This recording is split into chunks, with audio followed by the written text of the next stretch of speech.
Urgente, Belgorod implora a Putin para não atacar Kiev. O bumerangue fez o impossível acontecer. Evacuação urgente de crianças, drenagem da água dos canos de aquecimento, comunicação interrompida e apagão total. A Rússia sentiu o que é sobreviver? As forças armadas da Ucrânia conseguiram, começou a nossa contraofensiva, as sirenes soam, os ocupantes estão perdendo posições pelas quais Belgorod implora a Putin sob ataque. A contraofensiva ucraniana avança rompendo defesas e libertando territórios. O frio, enquanto o Ocidente remove Lukashenko e coloca seu próprio candidato em seu lugar. A inteligência russa soou o alarme. A fortaleza russo-bielorrussa rachou. E tudo isso aconteceu agora mesmo. Olá, eu sou Darina Rutskau e estamos começando com uma sensação que está abalando Moscou por dentro. O governador de Belgorod está em pânico e implora para que parem de atacar Kiev e as cidades ucranianas, porque a resposta chega instantaneamente e dói. A defesa aérea não aguenta, não há proteção, a região foi deixada à própria sorte. A resposta chega instantaneamente e dói. A defesa aérea não aguenta, não há proteção, a região foi abandonada à própria sorte. É o que escreve a imprensa russa. O canal Kremlovskaya Tabakerka diz que Vyacheslav pediu reforço na defesa aérea de Belgorod a Moscou. Responderam que é impossível agora, pois o inimigo está perto. Irritado, ele disse: "Deem-nos a defesa aérea antes de nos bombardearem."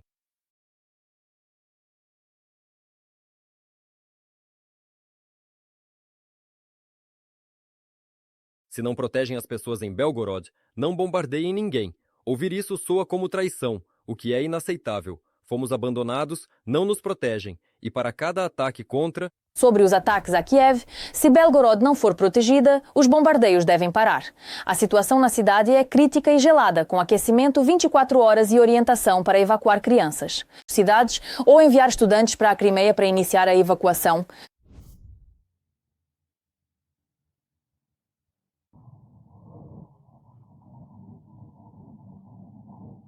As autoridades locais começaram a organizar a retirada das cidades ou enviar crianças em idade escolar para a península da Crimeia. Este é o início oficial de um grande processo de evacuação. 2 pequenos insetos aparecem em cena agora. Belgorod. A situação crítica na região de Belgrado teve início no dia 7 de fevereiro. Naquele momento, os russos insistiam enfaticamente que as forças armadas da Ucrânia estavam realizando ataques brutais contra o território. Relatos oficiais diziam que a subestação elétrica de Belgrado e também a central de cogeração de Lutsk estavam sob fogo direto de foguetes. Essas instalações são fundamentais para o fornecimento de energia e o aquecimento de toda a população local, e os bombardeios constantes colocaram em risco a infraestrutura básica da cidade, gerando um cenário de grande preocupação e incerteza para todos os moradores daquela região fronteiriça. Após o ataque às instalações de energia, o governador da região de Belgorod declarou que 80 mil moradores da cidade ficaram sem aquecimento. Um dia depois, surgiu outra notícia alarmante. A água do sistema de aquecimento de 455 prédios residenciais em Belgorod, conectados à central termoelétrica atingida, teve que ser drenada.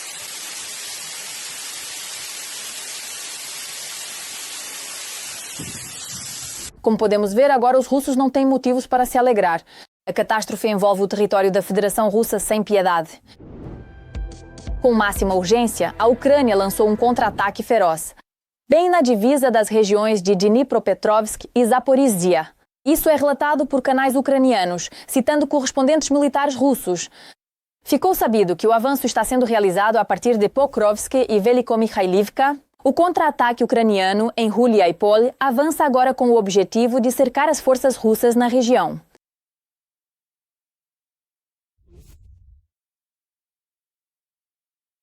Fontes. O avanço ucraniano começou com a neblina, facilitando infiltrações na retaguarda russa. O comandante Kirilo Veres revelou que as forças armadas planejam empurrar o inimigo gradualmente, criando uma zona de matança para destruição em profundidade. 15 a 20 quilómetros. Ele enfatizou que, neste momento, a principal tarefa das forças de defesa da Ucrânia é transferir as operações de combate para o interior das linhas defensivas do inimigo. No entanto, fazer isso não é fácil, pois ao mesmo tempo é necessário apoiar continuamente a infantaria em toda a linha de frente. As Forças Armadas da Ucrânia já não perdem um minuto sequer. No Donbass, as forças de defesa passaram por tudo, desde os sistemas de ataque. O fogo consome tudo. Na região de Novomayorsk, um sistema inimigo de lançamento múltiplo de foguetes Uragan foi atingido.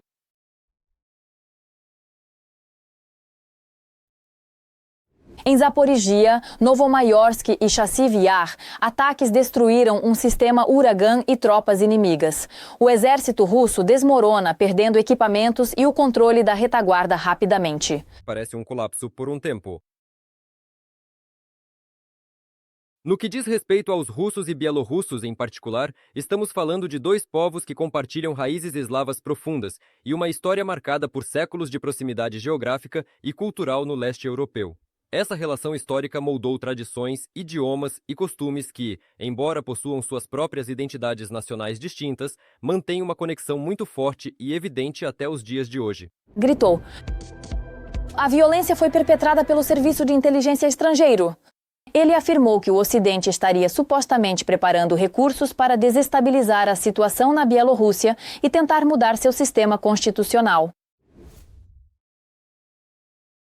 A inteligência estrangeira cometeu a violência. Alegam que o Ocidente prepara recursos para desestabilizar a Bielorrússia e mudar sua ordem constitucional, buscando agentes para uma revolução colorida. Entre os líderes citados estão opositores no exterior, especialmente na Lituânia. Na Polônia, com Tikhanovskaya, diz a inteligência EUA e Reino Unido, Alemanha, Polônia e outros países europeus estão preparando uma grande limpeza de quadros da oposição na Bielorrússia e formando um recurso secreto de insatisfeitos com Lukashenko. Tudo isso com foco nas eleições presidenciais de 2030. Será que o trono do pai finalmente começou a balançar, até mesmo na Rússia e na Bielorrússia? Finalmente entenderam isso. Acompanhamos o desenrolar dos acontecimentos. Isso aconteceu. A Ucrânia está fechando o espaço aéreo. Está se formando uma postura anti-russa sobre o país. Isso sim.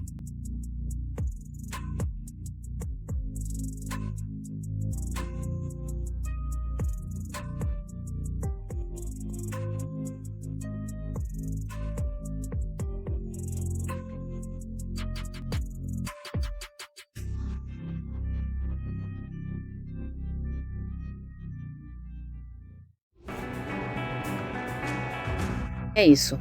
Isso sim é notícia da Ucrânia. A Ucrânia receberá já nos próximos 12 meses as primeiras instalações antiaéreas Trident Mark II destinadas à destruição de drones de ataque do tipo Shahed. O fornecimento dessas instalações antiaéreas únicas foi financiado pela Suécia e Dinamarca no âmbito de uma iniciativa conjunta para fortalecer a defesa antiaérea ucraniana. O valor total é de cerca de 226 milhões de euros. Isso foi anunciado em uma coletiva de imprensa conjunta pelos ministros da defesa de ambos os países, Paul Johnson e Troels Lund Poulsen. O Trident Mark II é um moderno sistema antiaéreo da BAE Systems. Sua base é um canhão Bofors de 40 mm. É capaz de atingir alvos aéreos a uma distância de até 12 a 13 quilômetros, com uma cadência de tiro de 200 a 300 disparos por minuto. A própria instalação está montada sobre um caminhão civil Scania. Com uma configuração de rodas 6x6, este veículo distribui a tração por todos os seus eixos. Isso garante uma estabilidade superior e uma aderência constante em terrenos irregulares. Com esse sistema robusto, a máquina consegue superar obstáculos e transportar cargas pesadas com segurança e eficiência em diversos solos.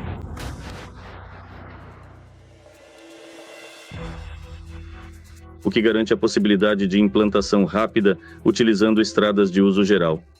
O uso de munições programáveis, Bofors 3P, permite destruir drones, mísseis de cruzeiro e helicópteros com alta precisão, criando uma nuvem de estilhaços diretamente à frente do alvo.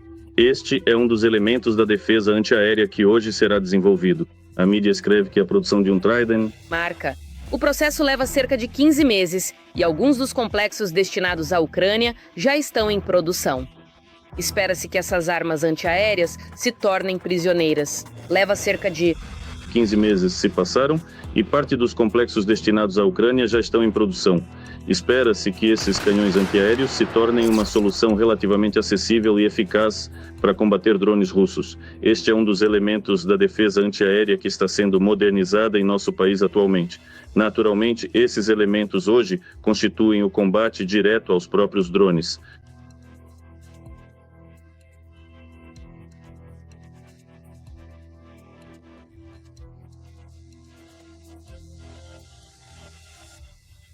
Na véspera, o ministro da Defesa da Ucrânia, Mikhailo Fedorov, anunciou a criação de uma cúpula antidrones ucraniana. A transformação de tal sistema não... Isso tudo acontece em apenas poucos dias, mas é extremamente preciso começar o trabalho já no dia de hoje. Nossa tarefa é construir uma cúpula antidrones sobre a Ucrânia. Um sistema que, para, no final das contas, resolver essa questão, né? Nossa tarefa é construir uma cúpula antidrones sobre a Ucrânia. Um sistema que não reage depois do fato, mas destrói a ameaça ainda no ar. Segundo Fedorov, a cúpula antidrones não é sobre o futuro, é sobre sobrevivência hoje e a possibilidade de desenvolvimento da Ucrânia mesmo durante a guerra. Portanto, não se trata da cúpula israelense, tampouco do futuro domo dourado de Trump. Claro, se acontecer, será com os americanos, não conosco. Aqui, de fato, hoje, em primeiro lugar, o território do país é muito grande. Os objetos que precisam ser protegidos são muito numerosos, mas, acima de tudo, o principal é a segurança das pessoas. E hoje o elemento de inteligência artificial está crescendo muito ativamente, consequentemente, nesse trabalho de defesa. É justamente ela que deve ser construída bem. Se não uma cúpula de defesa aérea sobre o nosso país, pelo menos nenhuma.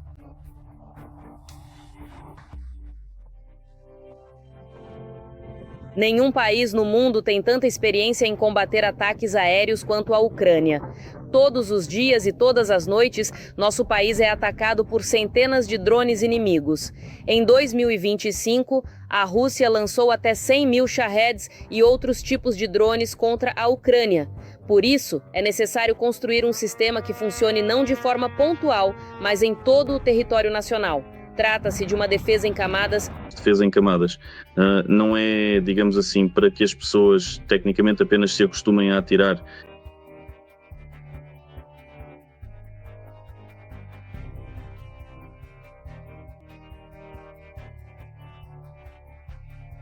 Ou seja, envolve o trabalho da aviação leve, o trabalho da aviação, da grande aviação militar. Inclui também drones interceptadores, que, como eu disse, são um elemento...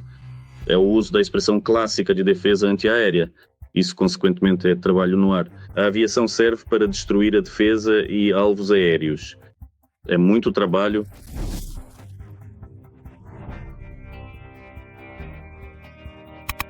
É trabalho terra-ar.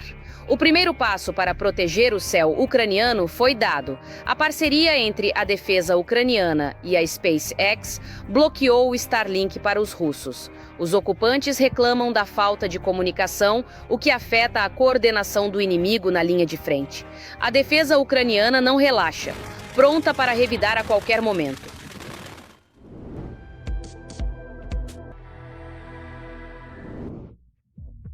Pronta para revidar, Kramatorsk e Zaporizhzhia correm perigo. Putin planeja novas ofensivas contra as cidades ucranianas, um passo que pode ser fatal. Nossos soldados flanquearam o inimigo, iniciando a libertação enquanto o ditador sonha. O exército do Kremlin está de joelhos.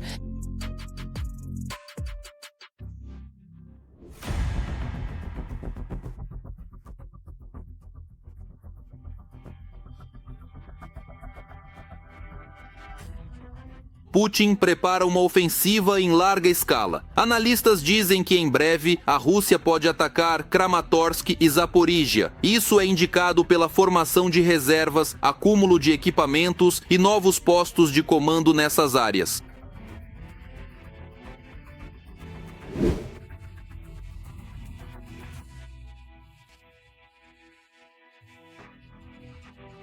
De novos sistemas de defesa e guerra eletrônica.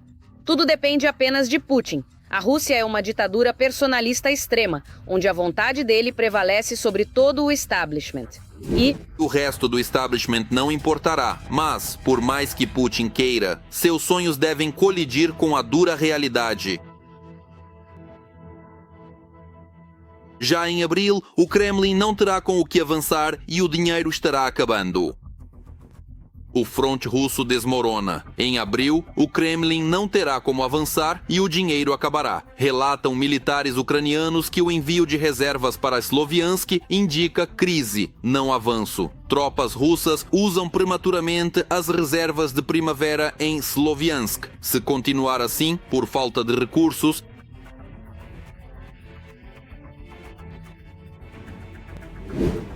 em fevereiro, eles são obrigados a transferir tropas para Sloviansk, usando reservas de setores vizinhos. O que era planejado para a primavera, agora vai para Sloviansk em abril, movendo recursos da linha de frente. Na linha de frente, o que se previa para abril pode não ocorrer por falta de tropas rumo a Sloviansk. Além de soldados e equipamentos, o Kremlin agora carece de dinheiro para obter novos armamentos.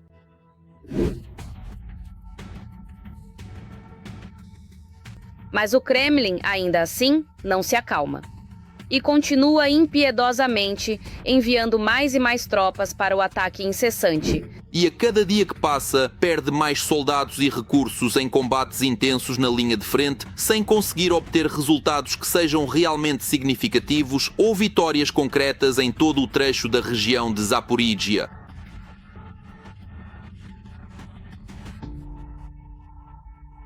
O inimigo ali. Até Pokrovsk, o exército russo pressiona nas regiões de Sumy e Kharkiv. O inimigo ali se consolidou em novos trechos na fronteira, às vezes a uma distância de 4 quilômetros dentro do território ucraniano. Nossos defensores respondem a isso com ataques precisos contra a concentração dos ocupantes. É assim que a aviação ucraniana realiza poderosos ataques contra pontos de apoio. E aqui as forças armadas da Ucrânia já estão cortando a logística russa em direção a Kostiantynivka. As forças do inimigo perderam imediatamente 7 de suas vans, 2 carros de passeio e pelo menos 3 de seus soldados.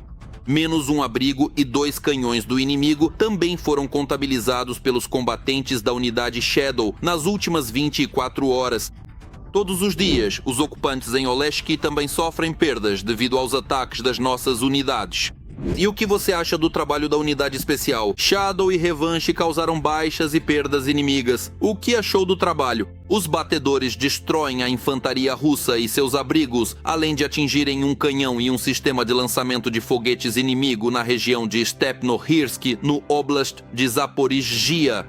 E este é um alvo raro para as Forças Armadas da Ucrânia, creditado aos combatentes da 14ª Brigada Mecanizada. Como determinaram os aerorequenadores ucranianos, o complexo robotizado transportava morteiros e munição para o inimigo. Um trabalho tão preciso e coordenado.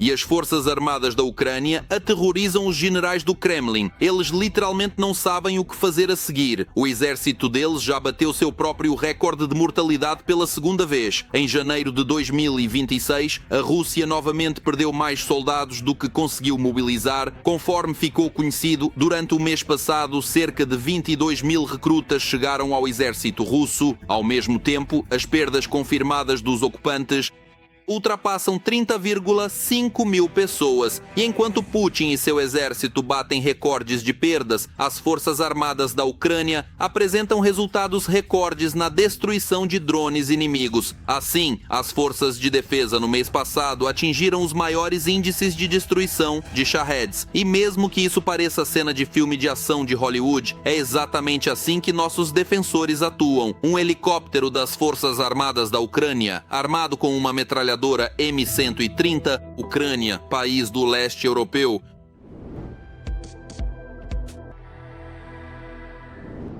Muda drasticamente as regras do jogo e surge uma força diante da qual Moscou fica sem fôlego. Nova arma balística é produzida e logo se junta às outras. Minigun em ação. Ucrânia muda o jogo. Força das sombras cala Moscou. Nova balística em combate. Kremlin em pânico. Propaganda falha. Tempo contra a Rússia. Onde será o impacto? Primeiro,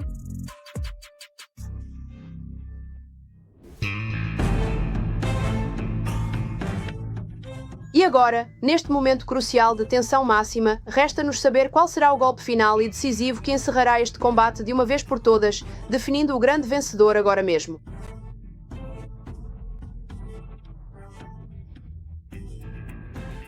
Em breve, a Ucrânia terá novos mísseis balísticos. A empresa de defesa Firepoint vai equipar os mísseis FP-7 e FP-9. Os desenvolvedores dizem que eles são bem mais baratos que os ocidentais e têm alcance para atingir alvos estratégicos dentro da Rússia. Por exemplo, o FP-7 usa uma bomba americana de 500 libras do tipo FAP. Já o FP-9 leva uma bomba aérea de 2.000 libras bem mais potente. Sem a parte traseira, ela fica um pouco menor, mas é a maior bomba americana da Segunda Guerra Mundial. Foi oficialmente declarado pelas autoridades competentes que o novo míssil de alta precisão FP-7, uma das armas mais modernas da atualidade, já está totalmente operacional.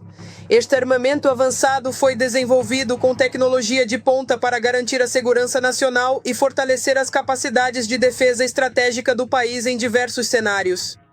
Análogo ao ataque MS, o míssil FP-7 atinge 200 km, enquanto o potente FP-9 alcança até Moscou.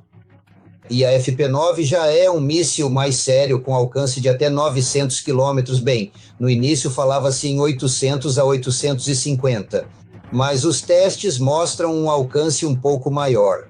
E as ogivas, respectivamente, se na FP-7 ela é relativamente pequena, cerca de 150 kg, então na FP-9 já é um míssil sério, lá a ogiva é considerável. A olho nu, é visível que os novos mísseis vão fortalecer as posições defensivas da Ucrânia. se for uma ogiva penetrante, então é para alvos protegidos. Se for uma ogiva convencional, por exemplo, para empresas, depósitos, fábricas, novos mísseis reforçam a defesa ucraniana usando ogivas penetrantes ou convencionais contra alvos protegidos, depósitos e empresas.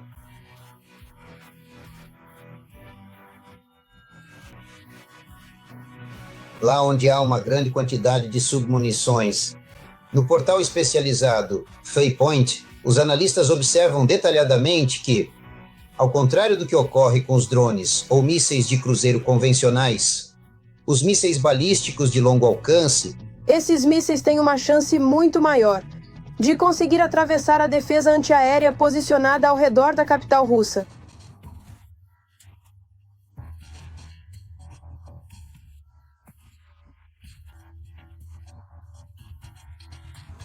Basta criar algumas zonas de patrulha de caças e já será muito difícil atravessá-las. E o caça é o mais eficaz. Não é preciso espalhar defesas por todo o território.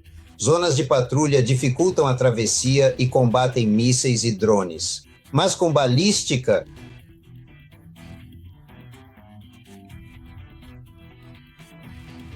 os aviões não funcionam contra a balística.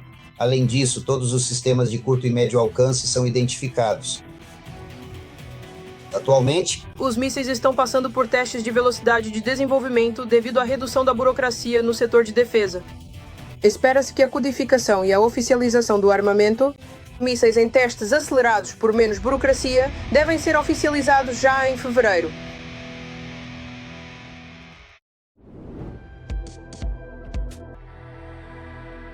Com isso, encerramos esta edição. Continuamos agora mesmo.